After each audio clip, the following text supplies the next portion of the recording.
you wanted the best, you've got the best podcast. The hottest podcast in the world. The Chris Voss Show, the preeminent podcast with guests so smart you may experience serious brain bleed. The CEOs, authors, thought leaders, visionaries, and motivators.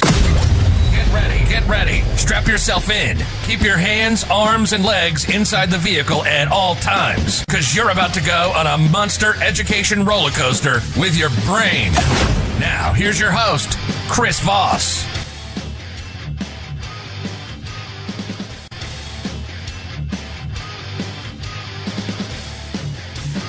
Hi, folks. It's Voss here from thechrisvossshow.com. Well, ladies and gentlemen, there are only things that makes it official. Welcome to the Chris Voss Show for over 16 years. 16 years going on 17, 2,600 episodes. We've been doing this for so long, I can't even remember how it works. Millions of downloads can't be wrong. So there you go. Anyway, guys, we have an amazing young man on the show today. We're going to be talking to him about his insightful trilogy and other books and works that he's been up to. But in the meantime, we need you to go to goodreads.com/Chris Voss, LinkedIn.com/Chris Voss, Facebook.com/Chris Voss, and YouTube.com/Chris Voss. Or refer your friends, neighbors, and relatives. Go all around your neighborhood, knock on their doors, and say, we need you to join the cult. No, I'm just kidding. It's not a cult. We don't have sacrifice or anything, at least not yet. Maybe we sacrifice my mental health, maybe a little bit. I don't know. But anyway, we haven't. Opinions expressed by guests on the podcast are solely their own and do not necessarily reflect the opinions of the host or the Chris Voss Show. Some guests of the show may be advertising on the podcast, but it is not an endorsement or review of any kind. Today's featured author comes to us from bookstolifemarketing.co.uk. With expert publishing to strategic marketing, they help authors reach their audience and maximize their book success. B.E. Boucher joins us on the show. We'll be talking with Bryce today about his books, his insights, and everything else. He's the author of his trilogy called The Sceptre, and it starts with a book called A Jonster, the Monster, and the Bear. Actually, the trilogy is The Jonster, the Monster, and the Bear Adventures, and the first book is The Sceptre. Ah, I see. Okay. You were close, yeah. I'm just reading from Amazon. That's all I know.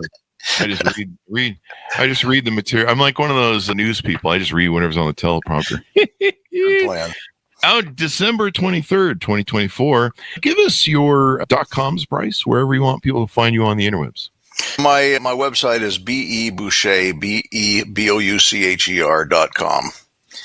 That's where to look for me. I'm on other things like Instagram and all that, but frankly, I don't know what they are. So it's easier to just go to the website. Yeah. So give us a 30,000 overview. What's inside this book and how it launches into your trilogy? The book is, the trilogy is actually a long story that begins with a young man that I call the Bear, who's actually patterned after my own son, Jeff, who I call the Bear. He is in the story, he's a high school student who, when he was just a toddler, his mom disappeared.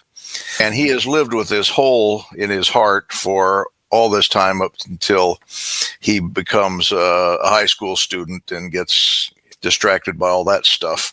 Somewhere along the line, he meets up with this Indian medicine man named Donald Deernose, who tells him that in fact, his mother probably is alive, but she's in another universe and had to go there to avoid dying from a terminal illness.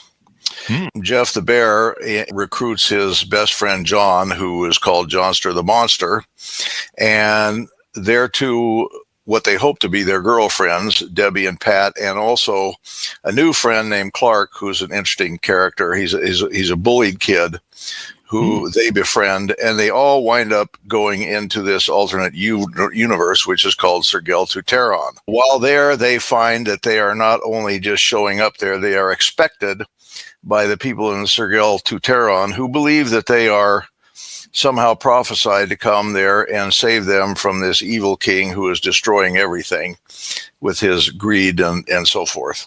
In the process, they run across all kinds of strange creatures. They get guided. Initially, they're met and guided by a talking dog named Uriah, who introduces them to everybody that needs to be introduced with. And over a period of time, they realize that they have to join this battle against this guy because he's such a bad guy. And in the process, they learn more about themselves than they ever would have thought they would learn. And what was the premise of why you motivated to write the book, and maybe some of the structure of the story you're utilizing there? Initially, it's kind of funny because the book actually started as just a thought. I was at a soccer game for my son, Jeff, and I always called him the Bear, and I'd be yelling at him, "Come on, Bear," this, that. and I was standing on the sideline with a friend of his father's, and his name, the friend was named John, and he said, "Oh, you call Jeff the Bear?" I said, "Yeah." He says, "We call Jonster the Monster." And I thought, wow, Jonster the Monster and the Bear. I said, that's a great title for a book. But I didn't do anything with it. I just let it kick around my head for a period of probably a few years. And one day I just said, the heck with it. And I sat down and started writing. The book started out as a title and nothing else. I didn't have the slightest idea where it was going to go or anything else. And somewhere along the line, I came to discover that I really didn't have any ideas. My characters just told me what they wanted to do, and I just had to sit down and write it.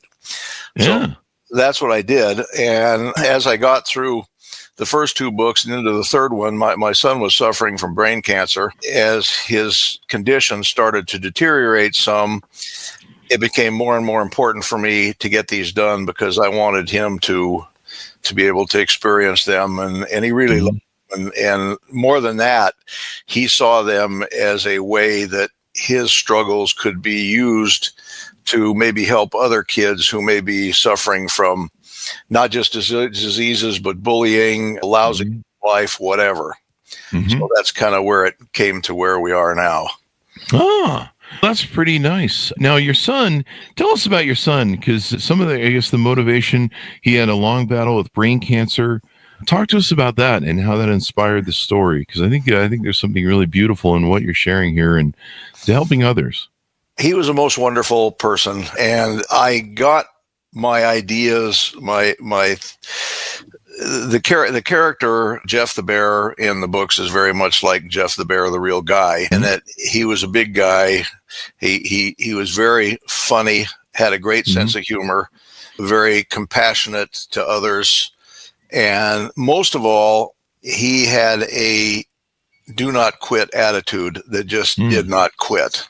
I mean, you have to understand that the disease that he had is universally fatal, and no matter what you do, it sooner or later it's probably going to get you. And we tried everything we could possibly try, but throughout this, he was just an absolute rock. He didn't let anything bother him about it. He just moved on, and so what we try to do in the book is kind of use that as a metaphor for things that happen in the book. These kids, they run up against situations that they have no business running up against or winning. And yet through their friendship, loyalty, all these kind of things that we try and show are good attributes that kids should have, young people should have, to show them that they can overcome it. Whatever it is, they can overcome it. If they got problems at home, if they're bullied or whatever, we tell them, read the Jonster the Monster stories and take the day off. Take the day off from that crap and enjoy your life and realize that you can overcome it. It just takes some time. Yeah. And sometimes it gives you different perspective, gives you release. You can find out, how, you get your mind off of things. And I find I tend to enjoy doing that, and it helps kind of refill me and reset me. And, it's easy for us to get caught up in our own world. And of course, when you're trying to survive and stuff, I mean, that's a whole different animal of focus. And so, yeah, having something like this, or maybe a book that kids can read, this would be a great book to give out to children at hospitals and different things like that. Exactly. And I've actually even considered that. I've run across a couple people that have had, for some reason, it comes up in conversation that their child, nephew, whatever, is in the hospital and he's suffering from a severe illness. I say, give me your address. Let me send him a book. At some point in time, I'd hope to think that maybe I could do that on a bigger scale, where I could be at hospitals or whatever, where they would just look at this as an opportunity. And mainly the thing is because the Jonster the Monster adventures are like the old timey adventure. They're just good adventures. They don't have they're not hampered by any political or controversial aspects or anything like that. They're just good adventures about kids that get into sticky situations of people and monsters that would like to kill them, for example. And they are able to work their way through it just because of things that are inside them that they never had any idea were inside them in the first place. Yeah. And knowing their limits or what their possibilities are. So you have the first book, The Sceptre. Tell us about the second book. The Secret City picks up where the Sceptre left off. The Sceptre goes through a bunch of adventures to where they get to a point where it's a good ending point for that part of the story, but it doesn't tell the whole story.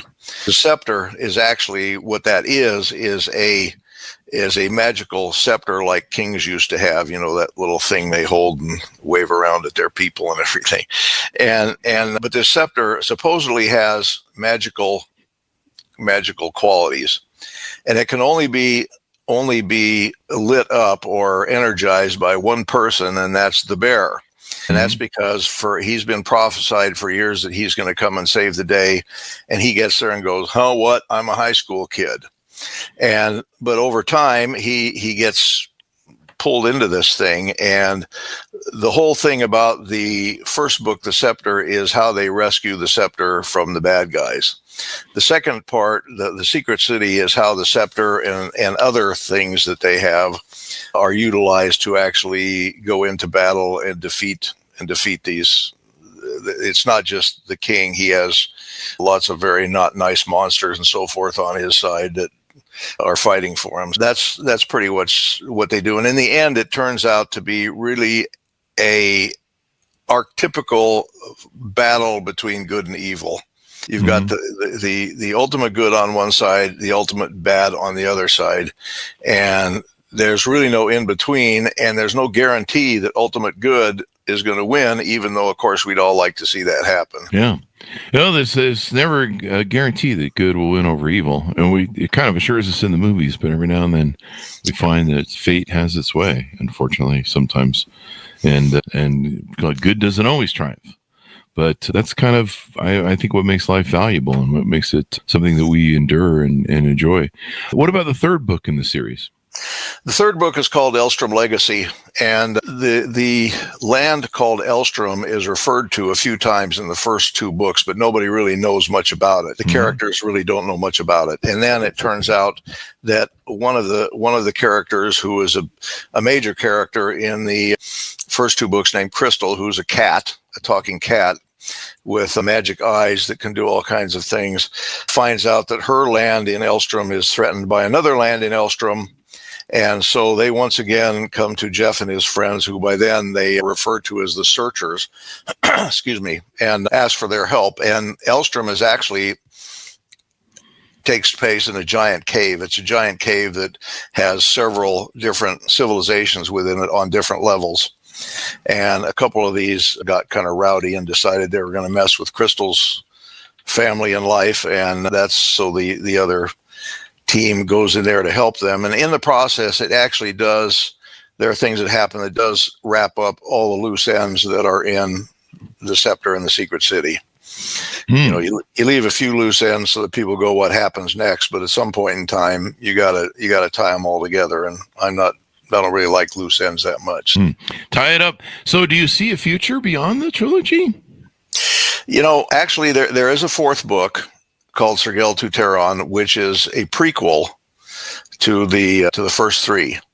And I'm going to have that published fairly soon. It's just a matter of my friend who does my editing with me and I just haven't been able to connect enough to get the editing done, but hopefully we'll be able to do that soon, and then that'll be out. But beyond that, there are other stories that could be that could be brought to bear out of this trilogy that don't necessarily have to do with Jonster the monster. They're just other civilizations and so forth that have things going on that may have happened before Jonster the monster and the bear ever showed up. So because of that, those characters wouldn't be in it, and that's something I don't know. I haven't done anything yet on it, and I don't know if I will or not. It's kind of interesting what you said, that your characters kind of talk to you and they have their way. I think that's how I heard you say it. It's interesting. I have a lot of authors on the show, and they have their characters talk to them and kind of harass them in writing. Is that kind of the best experience to have when you're writing books? Is because it makes it easier. They kind of become they present themselves as their own person. Maybe? You know, Stephen King said that a novelist should be a secretary and not God, and that's the way I look at it. I don't sit there. I don't do outlines or anything like that. Quite honestly, when I start writing something, I don't have the foggiest idea what's going to happen. I don't plan it. I don't think, oh, this will be cool and I can do this and this character can do that. It doesn't happen that way. I just start and the character does something, and all of a sudden the character decides to, go into a cave. And then I go, oh, shoot, this guy went into a cave. Now I got to do something. I got to do something with his cave. So what do I do? And then the character tells me what to do. And a lot of it too is I feel like Jeff is there with me with a lot of it when I'm writing Really? this. Just kind of a spiritually like thing. In other words, but it just I look at it from what would Jeff do in these situations, and a lot of that is how these things come about. Well, that's interesting. You've got some support there and some advice. I've always been jealous because I don't have any. The only people who talk to me are my 6 other personalities, and clearly that's another thing. There's one that says kill, kill, kill all the time. The judge says I can't use it anymore. But I have authors on, and they're like, this is why I write books about business and novel and nonfiction, and you guys write fiction and are great at it. And I'm just like, no one talks to me. but it's such a great gift to have. I think I'm jealous.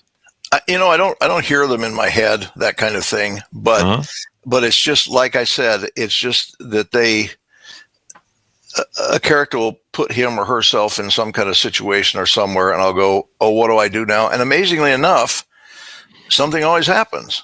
I'm always able to write it down. It's really, really interesting. I'm very lucky because I don't get writer's block. I don't think I've ever had writer's block a single time where it's just, oh no, what do I do now? I mean, I might have little twinges of panic where, oh no, what do I do now? But immediately it comes to me, and the way I get around that, and the way I would tell anybody else, is just keep writing.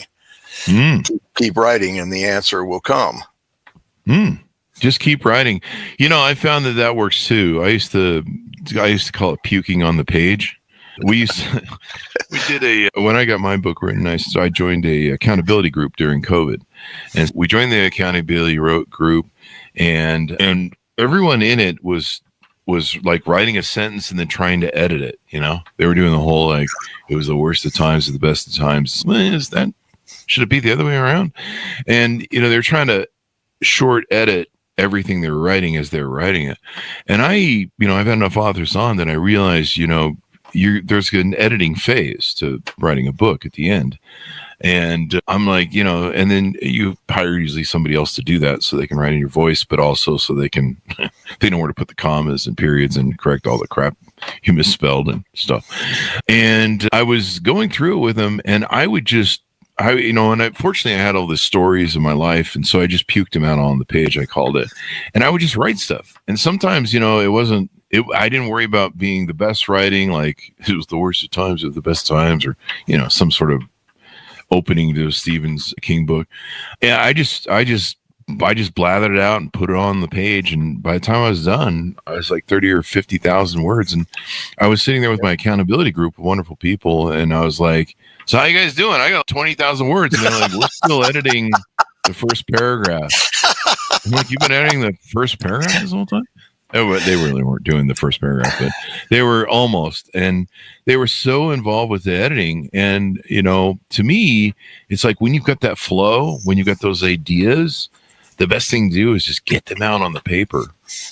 And then you can mess with them and, muck about with editing. I do that a lot, and I unfortunately my biggest Achilles heel is I'm obsessive about this stuff to the point where I will spend sometimes a whole day working a paragraph. Oh, really? And or even sometimes a sentence. Yeah, I will do that, and my wife always laughs at me for it. But she says, she understands that I just sometimes you just really can't say exactly what you want to say. Yeah.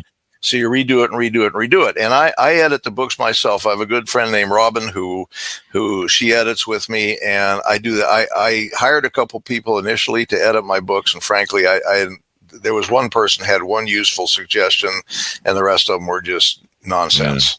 Yeah. And they just didn't get it. They didn't get what I was trying to say, and they wanted me to do things that would change things. And I said, no, I'm not going to change it. This is what it is. And I'm just the stupid secretary writing this stuff down. I can't change what these people are do, and that's that's the way it is. Yeah. I found sometimes rewriting stories again give me sometimes that different prose that you're talking about, where I'm trying to find how it should be written. And so sometimes I'll be like, okay, here's this version, here's that version, which version is better? And sometimes I find the more times I craft something and I keep rewriting it, I do this a lot on Facebook, I'll fine tune stuff. And that really helps too. Just going over it. And of course, that's part of the editing process. You go over it 50 trillion times. Yeah, it's hard to find somebody who can write in your voice too and get your thing. I never knew how important that was. People, when I was going into editing, people were like, you have to find someone who knows your voice. And I'm like, yeah, whatever. It's commas and periods, man. And then I had some well-meaning friends send me, they're like, hey, I'm a professional editor. And one of them was female. And I'm like, well, I've already hired an editor and they know my voice. I can see why this is important. But if you want to take a crack, here's a page. And I mean, maybe there's something I don't know. Maybe there's a better way. And they tried it. And boy, what they sent me was written in a woman's voice and is written in her voice. And I remember reading it going, this isn't anything I've written. This isn't my voice. Yeah. This is a woman's voice.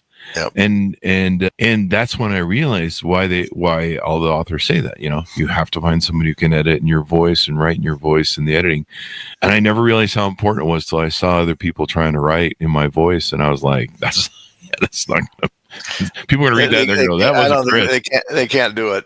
They can't do it. I mean, some people I think just don't maybe have what it takes to do the editing themselves and find all the mistakes and that sort of thing. And I make a million mistakes, and I hopefully find 98% of them. I'm sure I don't find them all. But the hard part about editing is you hand them like 50,000 words, and they come back to you after a month or something, and they give you like a page back, and they go, "We threw all that out. And we kept this. So start writing, boy." I met with a literary agent once, and a guy with him said they were talking about these books were really long. Jonster, the Sceptre and the Secret City are at one time one book, but it was just so long. I had to cut it in half, and I had to cut out all these things. And I just loved the way he put it. And he said, you're like throwing away this and throwing away that. And he said, it's like eating your children. And that's kind of the way you feel about it when, oh, gee, do I really want to get rid of this character? But you got to, because it's just taking up space and not doing anything. Yeah. I mean, that's just sometimes the way you got to go with it. But yeah, it's really funny how the whole business of writing and stuff. What advice would you give to other authors who are trying to write something? I think maybe some advice for someone could use, maybe was in your space with a loved one who was suffering, and maybe using writing as a cathartic way to maybe remedy some of it.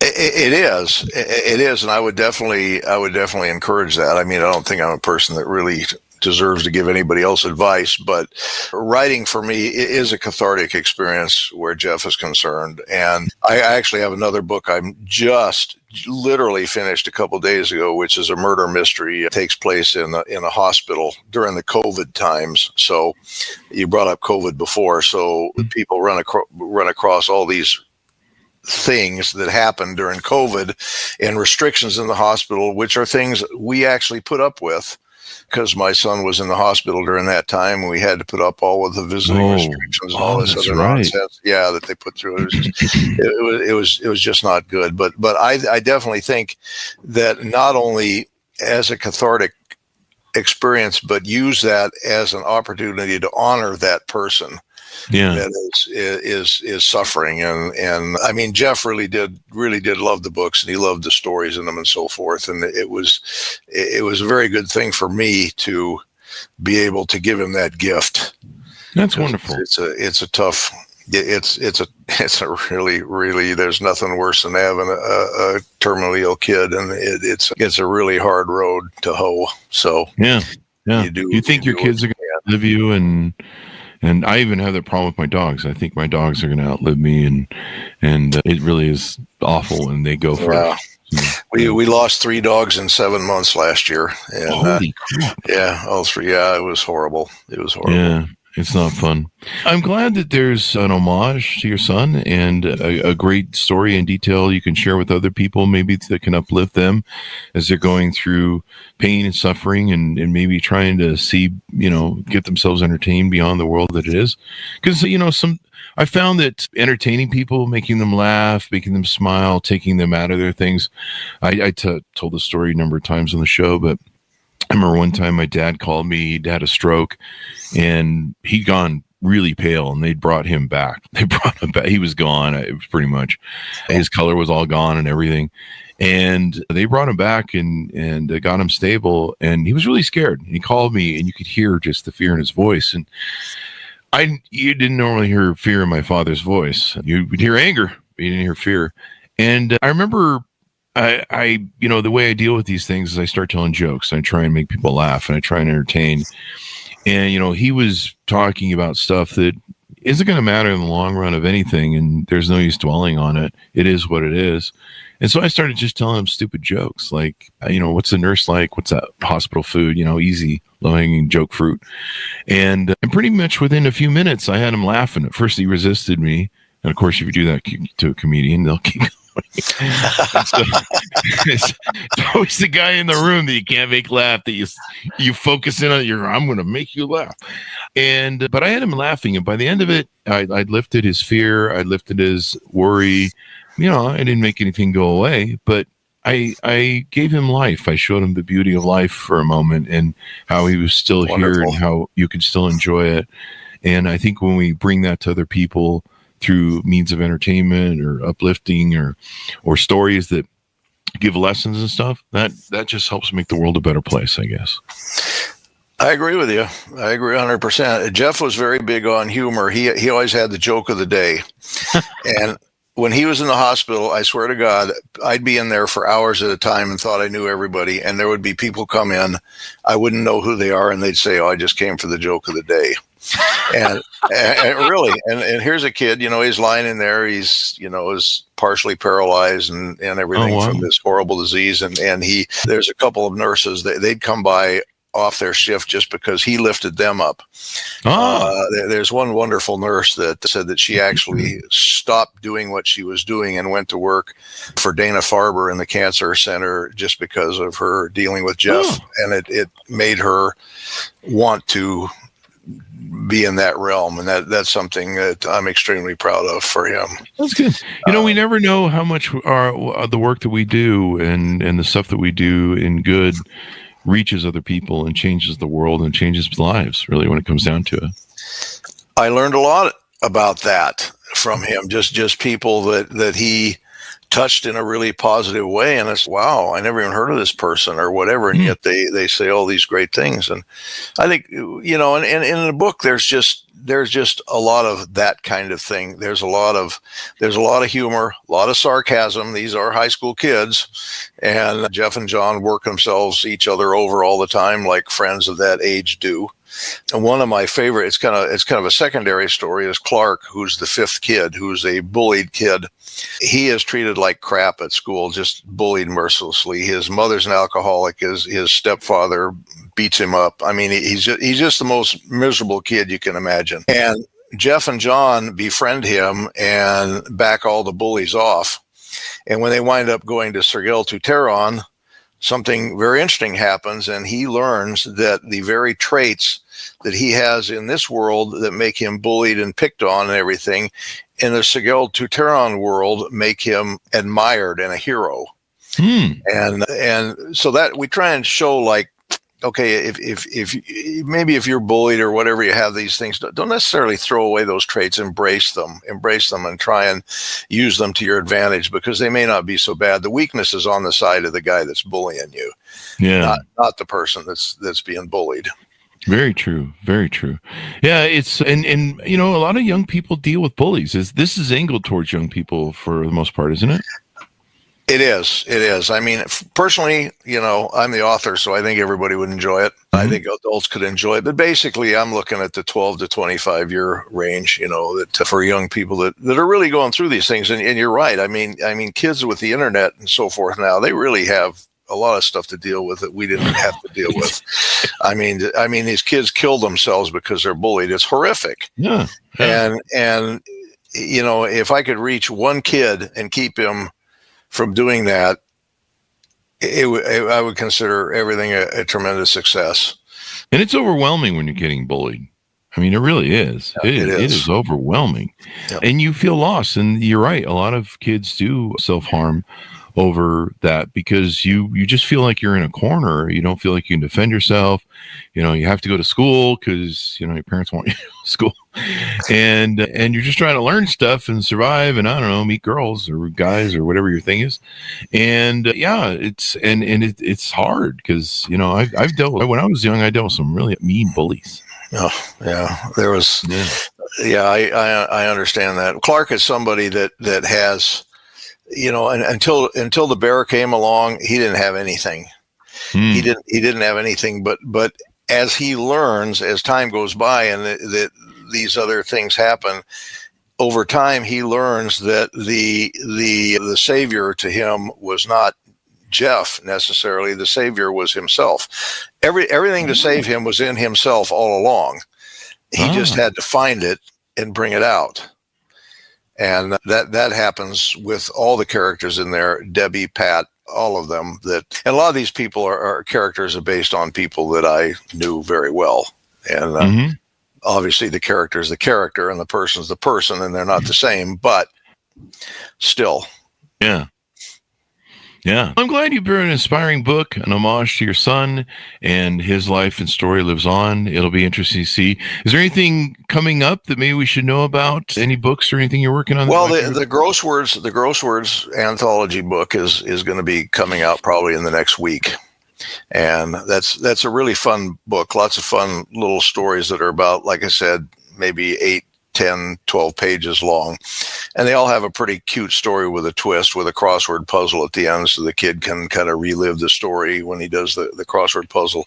And I hope to have the murder mystery out. It's called Sundowners, and it's going to be coming out probably in sometime around the late part of the first quarter by the time I get it and edit and so forth. But basically, Sundowners refers to the fact that when people have brain injuries, whether it's from a tumor, an accident, dementia, whatever, when the sun goes down, a lot of times they become a different person.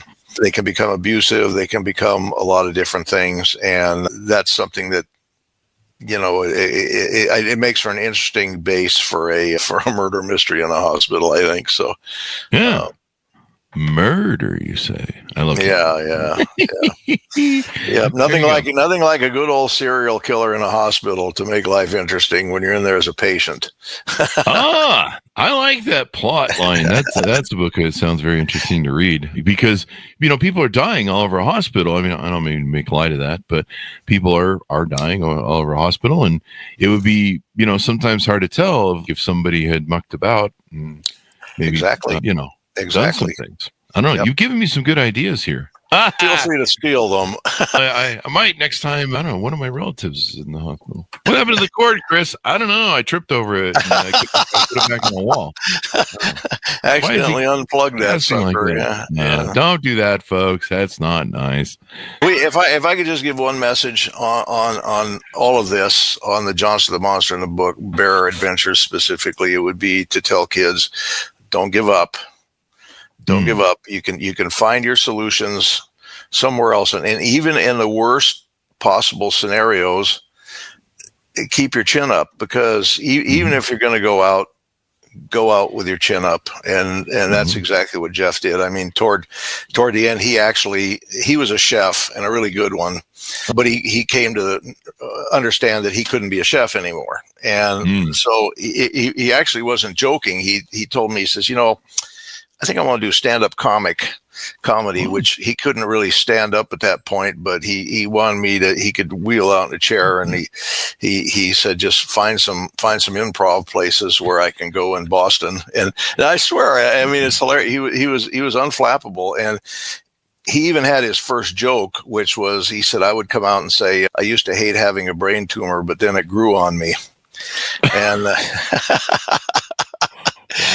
and this is the kind of person he was. Yeah. He would not lie down for this thing no matter what. And for him to use his own trials as a way to maybe help other kids, I think meant more to him than just about anything. Oh, yeah. And he lives on, and he helps other people now. I had that with my dog that got cancer, and we helped her with a special diet and did certain things. And since she passed, we helped so many other dogs live that the doctors had told, like they had told my dog, take her home for 3 days and come back. And yet we figured out how to keep her alive for a year and almost 2 years. Good for you. Just changing her diet and, making sure she wasn't getting stuff that would feed the cancer, and just making her eat again. It's interesting how you get through these things and you can figure out ways to inspire other people, and they live on. So when things first blew up with Jeff, they told us 2 or 3 months, and he made 7.5. So we were pretty happy about that. It wasn't the most wonderful 7.5 at all times, but he wanted it, he lived it, and he did. He touched a lot of people and did a lot of good things during that time. So I definitely get it with your dog. One last thing, I think on your guys' website, you guys have an app called the My Seeing Eye, I guess. My Seeing Eye app, that was actually invented by my son, Jeff. The icon on it is actually a caricature of his face laughing. And basically what My Seeing Eye is, one day he was in Las Vegas. He liked to play poker. And that also was part of his never say die thing. I'd say, Jeff, it's, if you ever want to quit this, and he'd say, I still have a chip in the chair. And and as long as he had that. But anyway, he calls me up one day. He says, Dad, I got a great idea for an app, which was not unusual. He had lots of great ideas. But he said, I'm standing here on a corner in Las Vegas, and I'm watching all these stupid people, and they're looking at their phones, and they're walking along, and they're banging into each other, walking into trash cans, slipping off the curb, doing all this stuff. And he says, what if we just had an app where you split the screen to whatever percent you want, and you could be reading your news item or your chat or whatever, but at the top of the screen, at a certain amount, you'd have your forward-facing camera, so you could actually be looking at your camera at your phone the whole time. But while you're looking at the thing, you can always look at your camera and see what's in front of you, so you don't run into it. And it took us a long time to get it up. They told me we'd never get it up on Apple, but we did. And now it's up and running, and we're just getting ready to start promoting it. That'll be good then. Your son lives on, and his memory and his inspiration is helping others. What a glorious thing to do. So thank you very much for coming to the show. We really appreciate it, Bryce. Thank you, Chris. It was great talking to you, and you're my kind of guy. I really enjoyed it. I have a girlfriend. Sorry, bud. No, I'm just darn. Kidding. I got to do the jokes. Just the jokes on the show, folks. Yeah. And I don't have a girlfriend because no one loves me. I think isn't that a callback I alluded to earlier? Okay. You need to read the Sceptre. Come on, okay. It'll help you out. I'll take it on my first date. I'll read it to her or whoever it is. I don't know. Anyway, the jokes are there, folks. So thank you very much, Bryce, for coming to the show. Give us any .coms. Where do you want people to find you on the interwebs? Well, at beboucher.com, or the books are all on Amazon, including Audible. We have an Audible book for both The Sceptre and The Secret City. And real quickly, that's kind of a funny thing. The narrator of the Audible books is a good friend of mine named Stephen Lloyd, who for many years was the voice of wrong numbers in Chicago. So if you got a wrong number, you'd get this beep, deep, resonant voice telling you screwed up and you need to dial another number. So that's kind of fun. So millions of people have heard his voice, but people just don't know who he is. Yeah, it's interesting. People can pick up the book wherever fine books are sold, and the app and all that good stuff. Thank you very much for coming to the show. Thanks, Monis, for tuning in. Go to goodreads.com/Chris Voss, linkedin.com/Chris Voss, Chris Voss 1 on the TikTokity, and check out the Jonster, the Monster, and Bear Adventure series. And watch for more from B.E. Boucher? Did I get that right? Boucher. I got it right the second time. There we go. Thank you very much. Thanks so much for tuning in. Be good to each other. Stay safe. We'll see you guys next. You've been listening to the most amazing, intelligent podcast ever made to improve your brain and your life. Warning, consuming too much of the Chris Voss Show podcast can lead to people thinking you're smarter, younger, and irresistible sexy. Consume in regularly moderated amounts. Consult a doctor for any resulting brain bleed. Bryce, we got it out. I'll do an edit on the